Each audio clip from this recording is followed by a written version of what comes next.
Nosotros, a mano limpia, estamos hablando de las embajadas de Cuba y de Venezuela en el mundo y quienes las ocupan, la mayoría, pues esos funcionarios no son diplomáticos, son gente de confianza de los gobiernos. En el caso de Venezuela, un 10% aproximadamente continúa siendo de carrera en Cuba, eso desapareció totalmente. Prometí más imágenes y para ponerlas, Wilmer Barrientos, cuéntame, Wilmer. Fue ministro de Defensa de ese país, fue jefe de la Guardia Nacional, fue un hombre al lado de Chávez y corrió la suerte con Maduro, que de ahora para ahorita lo sustituyen, y fue a dar a Brasil. Yo no sé si ahorita está en Brasil Ese sí que está todavía, ahora, ¿no? pero fue a dar a Brasil como embajador. Este es uno de los generales de los soles que están vinculados al narcotráfico. Hubo una medida rápida de Nicolás Maduro y de Diosdado Cabello para comenzar a quitarse de encima a algunos de estos generales, bueno, como sabemos ya la historia del pollo, que iban a nombrarlo en Aruba y tal. Lucas Rincón, que lo mencionaste anteriormente. Lucas Rincón, el error que comete fue cuando dijo que el presidente había renunciado. Ustedes recordarán que Lucas Rincón es el general que anuncia esa madrugada del día 12 de abril, del 11 de abril, que Chávez había renunciado. Después que pasa el temporal, que Chávez regresa, que se organiza todo, entonces el alón de oreja a Lucas Rincón por haber dicho eso. Pero como hay alguna deuda y algunas cosas que sabe Lucas, pues lo quitaron del cargo y lo mandan a Portugal en principio, creo que anda por España, pero lo tienen embajador. Esa misma suerte corrió a Dina Bastida, que fue vicepresidenta de ese país, un poco más de un año, y fue a dar también a Europa como cónsul. Juan Reinaldo, háblame, tenemos otra fotografía, Carlos Palmarola. Bueno, Carlos Palmarola fue en la década de los 80, uno de los 3 ayudantes militares de Raúl Castro cuando era ministro de las Fuerzas Armadas Revolucionarias. Carlos Palmarola es el que está a la izquierda. Él estuvo mucho tiempo allí de ayudante de Raúl. Eran 3 ayudantes que tenía Raúl, alternándose uno cada día. El mayor Lorenzo, el coronel Segura y Palmarola, que también era coronel, proviene de la contrainteligencia militar. Y en los años finales de los 90, principios del 2000, Raúl Castro y Fidel lo designaron como embajador en la Unión Soviética. Esto es uno de los casos de que tampoco es un diplomático de carrera, simplemente lo mandan allí porque acuérdense de toda la efervescencia esa que se estaba viviendo en la Unión Soviética, había que tener un hombre de confianza en la Unión Soviética y mandaron a Palmarola. En el caso de Venezuela hay alguien que no podemos dejar de mencionar, un señor que fue canciller, jefe de la diplomacia, que hoy día es presidente. Yo creo que el error más grande de Chávez fue Maduro, no solo nombrar a Maduro presidente con el dedo aquella noche que se despidió, sino haberlo puesto al frente de las relaciones exteriores. El mejor canciller que ha tenido ese sistema, ese régimen, ha sido José Vicente Rangel, que ha sido un politiquero toda la vida, es un comunista vinculado a los movimientos de izquierda en América Latina, muy amigo de Manuel Piñeiro Lozada, amigo personal de él desde los años 70, pero es el mejor preparado para estar ahí. No sé qué habrá pasado, pero designan a Maduro, designan a Jagua también, que es otro. Te iba a preguntar por Jagua. Mira, lo que pasa es que ahí viene lo que te dije al principio, este paralelo entre La Habana y este mandato que cumple Caracas.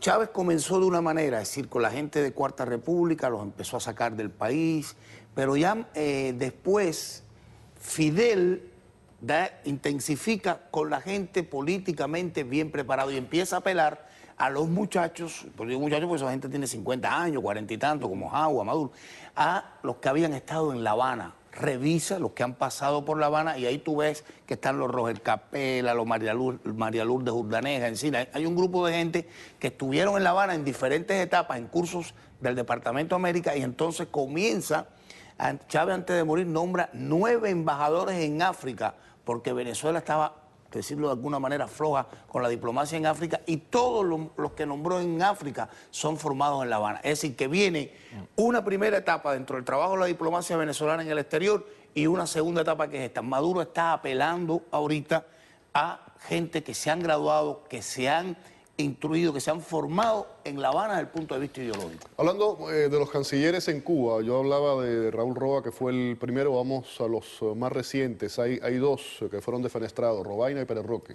Bueno, Robaina, nada que ver con la diplomacia, pero además lo que sucedió con la designación de Robaina, incluso hubo un movimiento de entre pasillos en el Ministerio de Relaciones Exteriores y dentro del Consejo de Estado, porque Robaina era licenciado en matemáticas, licenciado, no sabía nada de diplomacia. Incluso había varias personas dentro del MINREX que sí eran profesionales, eran diplomáticos de carrera y tenían una trayectoria dentro de la diplomacia y habían incluso cumplido misiones en Naciones Unidas y en otros organismos internacionales, y todo el mundo pensaba que la designación iba a ser uno de ellos. Sí, pero y Fidel salió con Robaina. ¿Por qué? Porque en aquella época, recuérdate que era el problema de la sucesión generacional de la revolución, que hacía falta jóvenes que estuvieran al frente como el futuro relevo de la revolución, que después el propio Fidel y Raúl... Robaina, Pérez Roque, pero esa sucesión le ha fallado. El único que queda vivo es Díaz Canel, por decirlo de alguna manera.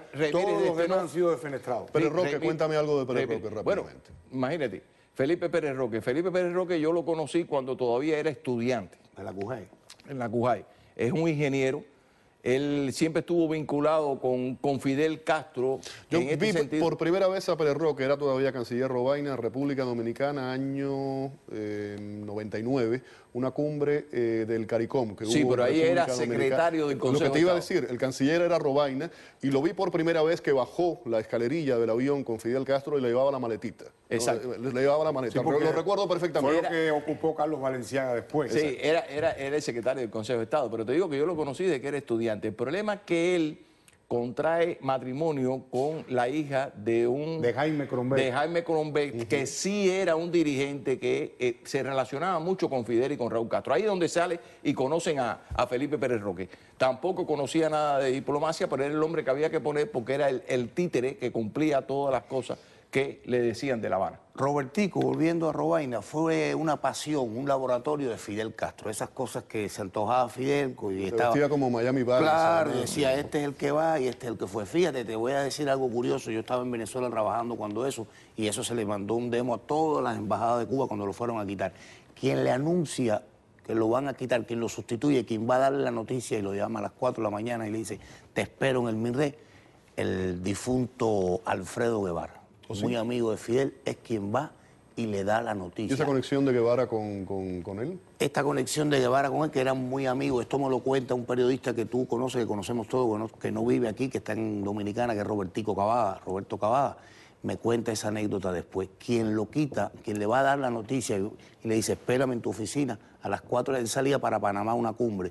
Le dice, no, no vas a Panamá. Quien le da la noticia a Alfredo Guevara, es decir, estaba en esa melancolía, en esa novela, Robertico estaba en esos sueños de Fidel que al final le Fíjate falló. que Robertico, yo digo que lo defenestraron y tuvo suerte además.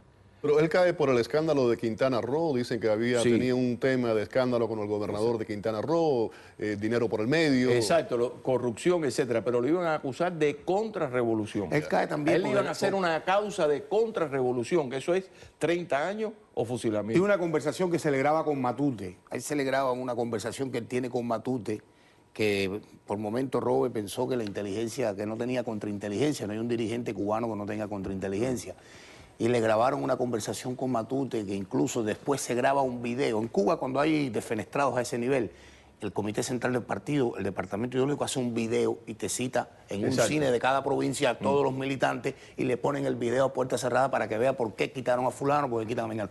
Y yo recuerdo que nos pusieron ese video de Robert, que es Raúl el que dirige la reunión de la sustitución después, y entonces dice, en una de las partes del video, yo estoy seguro que mucha gente aquí en Miami, que como yo vio el video, por tener la lengua tan larga, lo vamos a sustituir. Y quien lo ayuda, quien lo salva es su padrino, que nada más y nada menos que quien se lo lleva al Parque Metropolitano es Eusebio Leal, que le dice, dámelo, yo me lo llevo conmigo. Y Raúl le dice, en el video está, que nos pusieron a todos los militantes, en el video está Raúl le dice, sí, pero no lo quiero ni dirigiendo la cocina ahí en el Parque Almendares.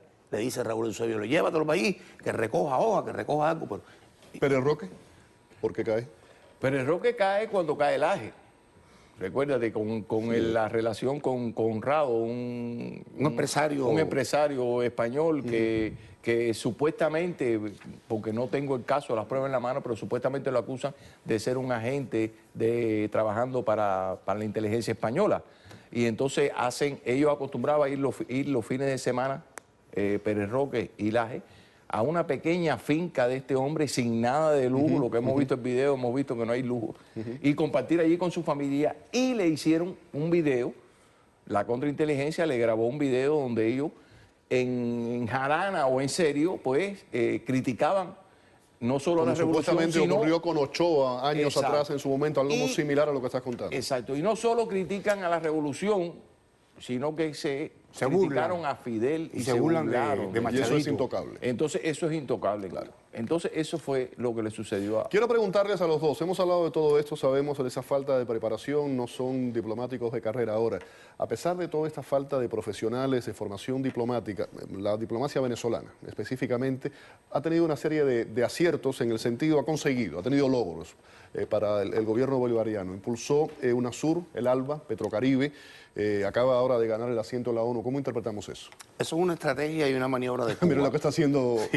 Sí, Los claro. petrodólares pueden mucho. El dólar puede mucho, pero yo lo veo donde quiera. Yo lo veo desde el punto de vista político, que es lo que me gusta a mí, verlo así. Esto es una maniobra de La Habana. Esto es un viejo enfermo que dirigió Cuba por 42 años, que desde la cama dirige Venezuela, que se llama Fidel Castro. Esto todo es una estrategia de Fidel. Fíjate que nosotros podemos leer en la prensa y ver en la televisión los nombres de los que dirigen UNASUR, de los que participan. Entre bastidores en UNASUR hay más de 100 cubanos trabajando ahí del Ministerio de Relaciones Exteriores. En el ALBA hay más de 100 cubanos trabajando ahí del Ministerio de Relaciones Exteriores. Estos son proyectos que Cuba... Petrocaribe. Igual, Petrocaribe tiene una dependencia con lo que ya te he contado varias veces, con la cosa que pasa en las islas pequeñas del Caribe y la reventa del petróleo contrabando. Pero todos estos estadios políticos y estos escenarios que se están dando en América Latina, fundamentalmente y en Centroamérica, es una estrategia de La Habana. ¿Y cómo ganan ese asiento ahora en la ONU, algo con Maduro, algo que Chávez quiso y nunca pudo conseguir? El chino fue a La Habana. El problema es que fue a La Habana allá. Sí, esto también, hay muchos compromisos, hay muchos países que tienen compromiso con La Habana también, porque sus dirigentes, ya sea presidente, fueron apoyados por La Habana en un momento determinado, porque La Habana ha apoyado algunas campañas que han tenido internacionalmente. De todas maneras, esto es una cuenta que tú tienes que pagar los favores que tú... Pero esto es diplomacia. Y La Habana los cobra. Esto es diplomacia y a la ONU, como organismo internacional, yo creo que le conviene, históricamente lo ha demostrado, le ha convenido estar bien con Dios y con el diablo. ¿Qué pasa cuando las famosas votaciones en contra o a favor del bloqueo? Claro. Por Dios. Es decir, vamos a decir que esto de nombrar gente de confianza de los gobiernos ocurre en todas partes. Sí, ocurre en todas partes, en Estados Unidos es parte de la política, ¿no?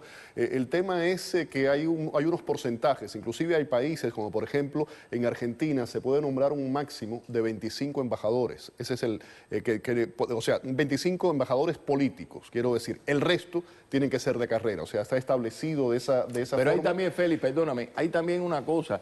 Y todos los países lo hacen. O sea, tú puedes nombrar un diplomático que no sea de carrera, pero es una personalidad que se ha conocido internacionalmente, claro, de la y cultura, los niveles inferiores a niveles de consulado son todos pero de en el carrera. caso de las dictaduras, en el caso de las dictaduras, que ya Venezuela va camino de eso, lamentablemente, y Cuba, el personaje político, el personaje confiable, es decir, cuando tú pones a un ex primer secretario de partido de una provincia o un presidente de gobierno al frente de una embajada, Raúl Castro duerme tranquilo un 99%, porque sabe que ese tipo es revolucionario, claro, que es fiel a la revolución. Pero además, tiene la confianza de ese hombre, que es un agente de confianza, pero además tiene todo un mecanismo. Acuérdate que aquí hemos hablado de la contrainteligencia, que es un departamento de la inteligencia cubana, claro, que se llama contrainteligencia en el exterior, que también le permite que Raúl Castro y Fidel Castro duerman tranquilos porque tienen vigilado eso. Yo he hecho aquí el cuento de que cuando yo fui a Harare, hice la revisión de la oficina del embajador en Harare, Flores de apellido, yo detecté un micrófono y ese micrófono se lo había puesto la propia seguridad cubana.